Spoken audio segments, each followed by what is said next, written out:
първо днес ще правим поръчка на едно момиче. И това момиче не иска да й казвам името.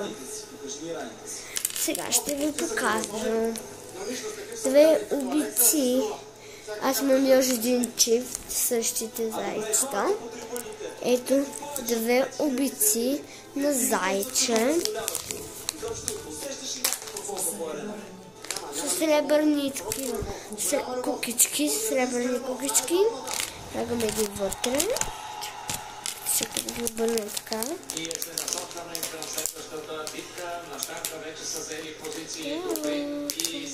Машината Светлин би трябвало да е абсолютен фаворит в тази битка. Всички, които са гледали игри на волята, знаят, че той, когато няма да връзва мечка на гърба си, може да спечели. Остава да се надяваме, че ще връзва маратоните правилно и няма да се наложи да го вилена по трасето. Но интересното всъщност тук е, че... Ето ги двете зайченца, златни кукички. Сега трябва да направим един гердан, който ще бъде с спорничка. Тя пожела спорничка. И има розова спорничка. Но само, че има останало само едно останало. Как се казваше? Мамо, как се казваше това? Прасковка. И подаръци. Аз си пожелавам кои подаръци да дам. Има също и сребърни подаръци. Ето е розички.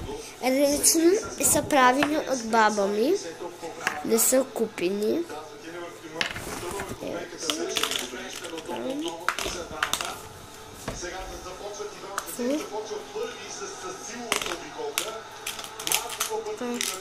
Ето тук имаме такова също за пожелание. Ще изложа, защото са и тари неща. Вече 3-4 неща давам бонус подарък, защото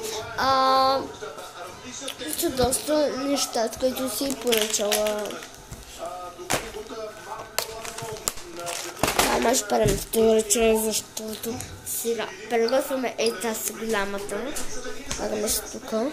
Само да затворя сета, защото е огромен пук. О, просто ми.